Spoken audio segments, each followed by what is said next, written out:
তাবিজ কি করে একজন সাধু বিক্রি করতে পারে? সাধু জল পড়া দেয়, সাধু বই পুস্তক নিয়ে এসে বলে ফটোকপি করেছি 5 টাকা দিয়ে, বলে কি কয়েকটা মন্ত্র আছে এর মধ্যে, ধরেন একটা কাগজ, এর মধ্যে 50টা মন্ত্র আমি সংগ্রহ করে লিখে আনছি, কম্পিউটারে টাইপ করেছি, কয় টাকা যাবে? 50 টাকা।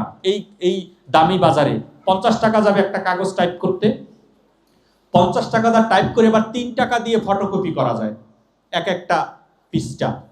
তো 3 টাকা আমার যদি মূলধন হয়, ভক্তের কাছ থেকে সর্বোচ্চ আমি কয় টাকা নিতে পারি? যদি আমি দেই সর্বোচ্চ 5 টাকা নিতে পারি, সেটা 100 টাকা কি করে বিক্রি করা হয়?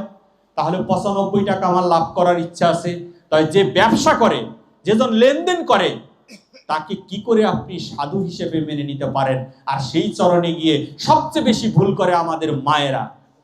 মায়েরা গিয়ে একবারে বাবা এসেছে, বাবার হাতের কাগজ, কি বলো তুমি, এর মধ্যে অমৃত লুকিয়ে আছে, বাবার হাতের কাগজটা পাবো না জানি এটা কত সুন্দর একটা কাগজ, এটা সুন্দরের কিছু নয় গো মা, তোমাকে ঠকিয়ে নিয়ে যাচ্ছে, তোমাকে ঠকাচ্ছে, তুমি বাজারে গিয়ে ঠকছো।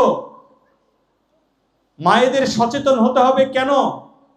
কারণ তোমাদের মতো মায়ের গৃহেই পরমেশ্বর ভগবান যুগে যুগে আবির্ভূত হয়ে থাকেন।